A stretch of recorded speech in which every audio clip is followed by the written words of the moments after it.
Assalamualaikum warahmatullahi wabarakatuh. Apa khabar semua yang nama cikgu?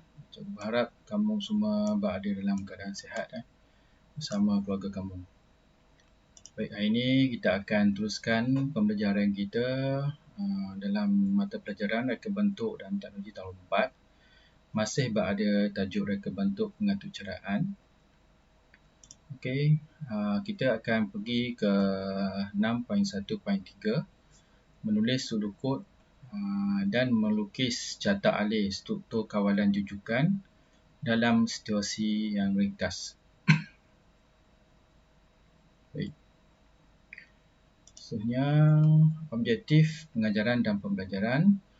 Pada akhir pengajaran dan pembelajaran, murid akan dapat menulis sudut kod dan melukis carta alih struktur kawalan jujukan dalam situasi ringkas. Okey.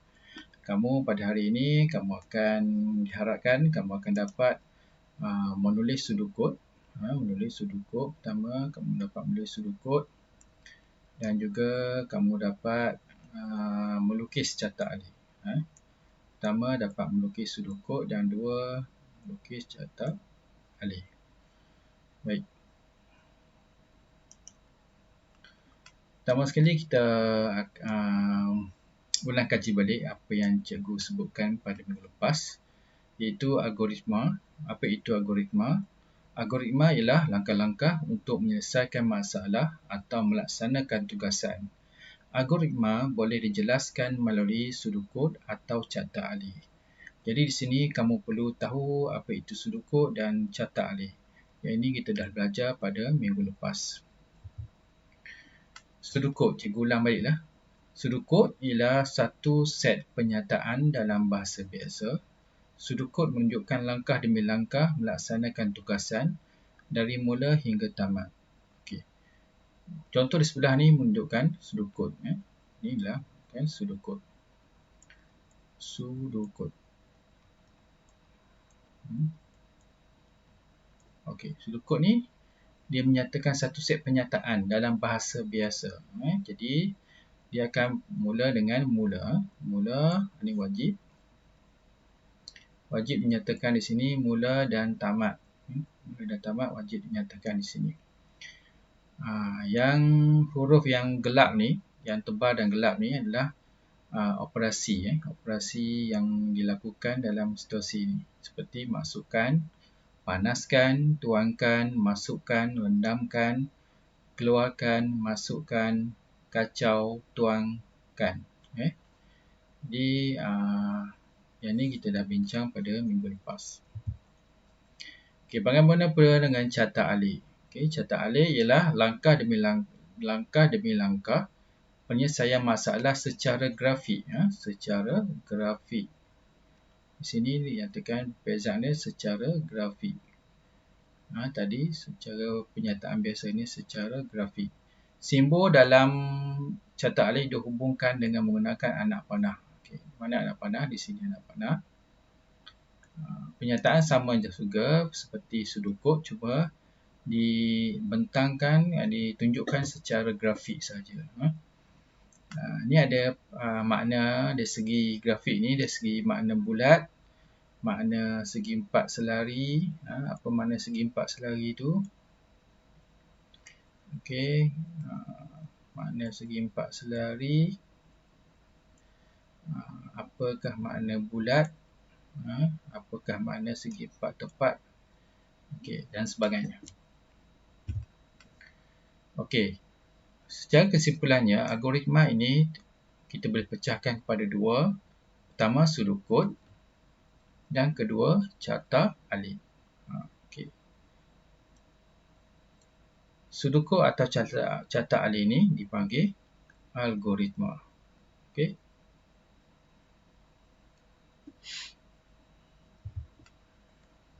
Hari ini kita nak belajar menulis sudut kod dan carta alih berdasarkan situasi.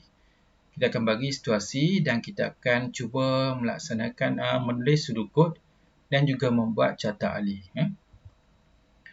Okey, kita beri satu contoh seperti dalam buku teks kamu. Arif bangun pada pukul 5.30 pagi. Dia membersihkan dirinya dengan mandi dan menggosok gigi.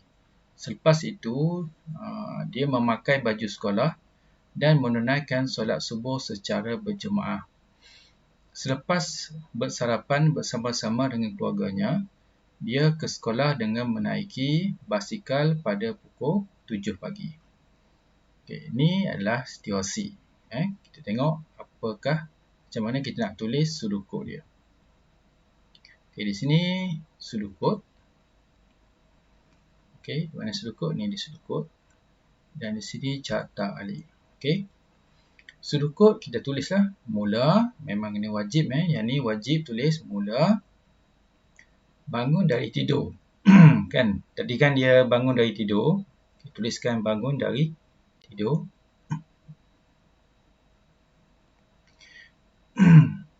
Bersihkan diri. Bersihkan diri. Pakai baju sekolah. Solat subuh berjemaah.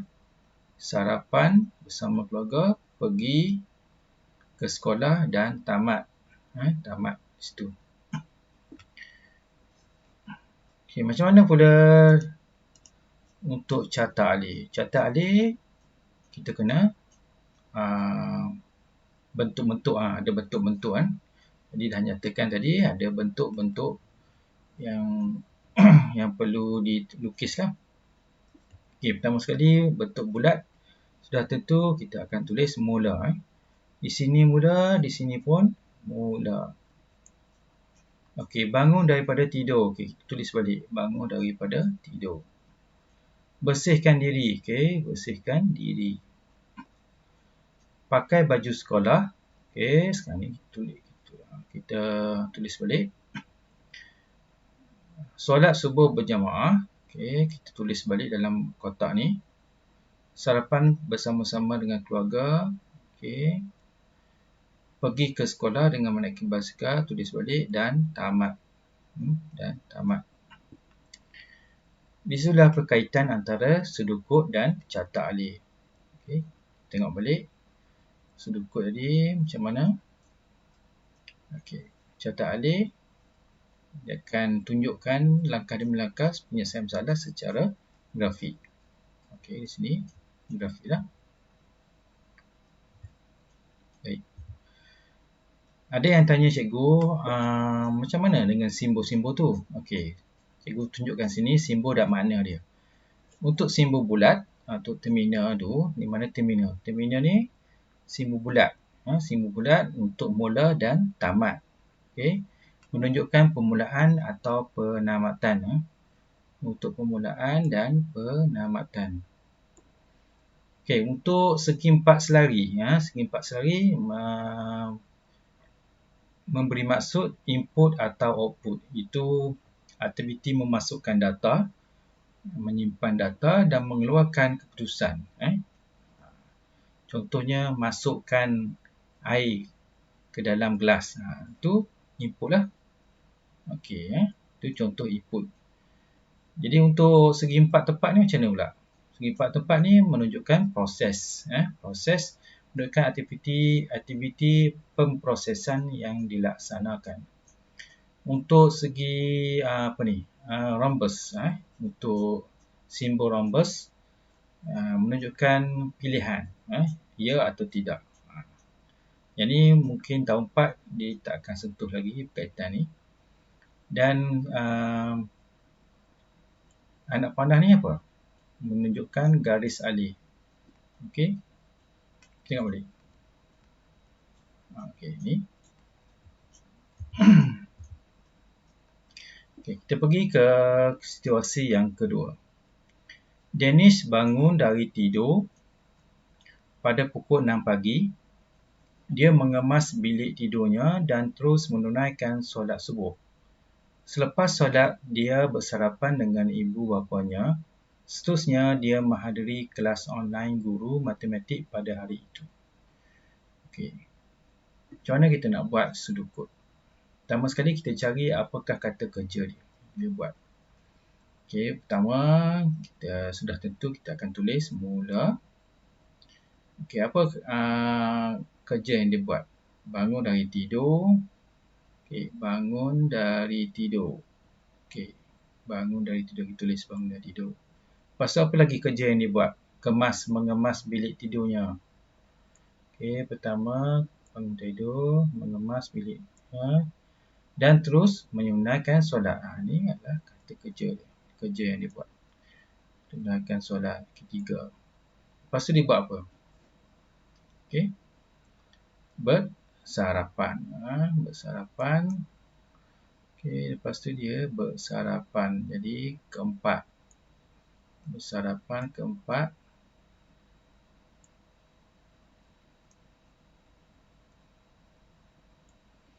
Okey, bersama ibunya. Seterusnya dia menghadiri kelas. Okey, dia menghadiri kelas. Yang tamat, habis cerita. Jadi satu,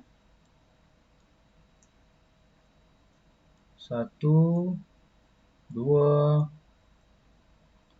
tiga, empat, lima. Okey. Jadi 5 kata kerja yang perlu kita tulis dalam sudukut. Okey, pertama kita boleh ringkas-ringkaslah cara nak tulis tu. Mula bangun. Bangun adalah satu kata kerja. Bangun daripada tidur. Kemas bilik. Tunai solat subuh. Sarapan pagi bersama ibu bapa. Hadir kelas online. Silap tulis tu. Kelas online. Dan tamat. Tu sudukut. Tu sudukut. Senang saja. Macam mana pula dengan catat alih? Okay, catat alih senang je. Mula kita buat bulat kan. Mula bangun tidur. Kita letakkan dalam kotak. Segi empat tepat. Kemas bilik. Itu adalah proses. Semua ni adalah kerja yang proses. Kerja yang dibuat. Tak ada input dan output. Jadi kita akan letak dalam kotak segi empat tepat lah. Tunai solat subuh. Sarapan pagi. Hadir kelas online. Okay, dan tamat. Macam mana berkaitan dia dengan sudukut dan catat alih? Okay, sama saja. Cerita dia sama saja. Kita nyatakan balik dalam catat alih tu. Okay. Ini berkaitan sudukut dan catat alih. Sama saja. Cuma cara persembahan yang lain lah. Kalau sudukut, dia menyatakan kenyataan demi kenyataan lah. Untuk catat alih, dia akan nyatakan penyelesaian masalah langkah demi langkah melalui grafik. Baik. Kita pergi untuk setiausaha yang ketiga. Fikri ingin membuat segelas air Milo. Okey. Dia nak buat air Milo. Dia menuangkan air Milo ke dalam gelas. Lepas itu dia masukkan 3 sudu teh Milo. Masukkan sedikit susu. Seterusnya dia mengacau air supaya Milo itu larut dalam air. Air Milo Fikri siap. Okay. Pertama kita cari kata kerja. Okay. Mulakan ingin buat segelas air. Dia menuangkan air. Okey, menuangkan. Okey, menuangkan. Dia menuangkan satu kerja dia buat. Lepas itu dia masukkan. Okey, masukkan. Dia masukkan 3 sudu Milo. Okey, lepas tu masukkan lagi susu. Okey. Seterusnya dia mengacau air. Okey, cukup. 1, 2, 3 dan 4 kerja yang dibuat oleh Fikri. Okey. 4 kerja yang dibuat oleh Fikri.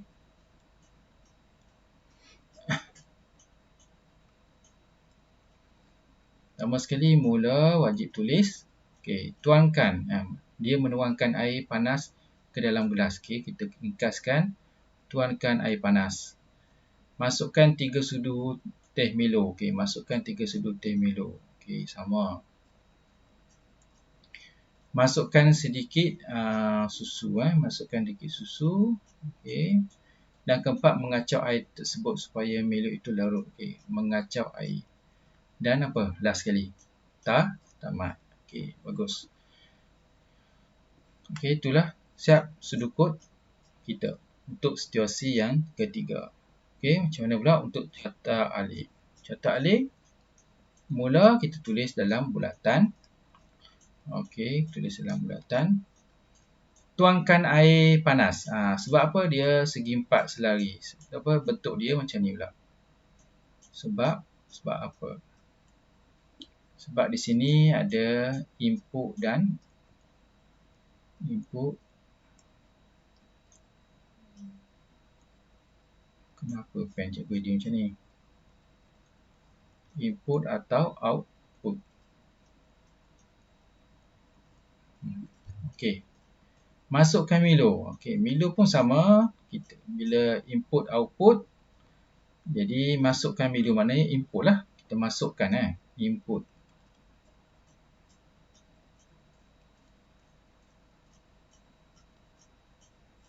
Sini input, jadi kita akan masukkan dalam kotak segi empat selari. Okey, masukkan sedikit susu, juga input. Input. Jadi kita buat itulah, kita tak letak dalam kotak segi empat tepat sebab dia input. Ni pun input. Tuangkan air panas ni input. Okey, cikgu harap kamu faham.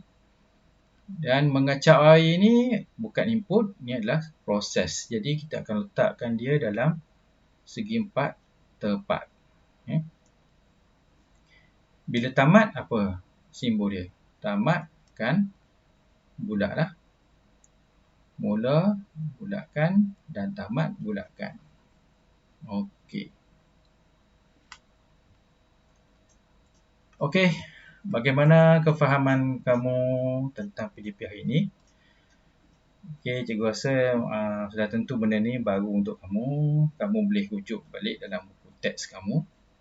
Dan kamu boleh ulang tayang video cikgu ni untuk kefahaman yang lebih, untuk kamu tingkatkan kefahaman kamu lah. Kamu boleh ulang-ulang video cikgu ni. Okey, cikgu rasa cukup setakat itu pada hari ini. Sehingga kita berjumpa lagi pada minggu hadapan. Dan jangan lupa untuk siapkan tugasan cikgu berikan selepas ini. Okey. Okey, Assalamualaikum warahmatullahi wabarakatuh. Bye-bye.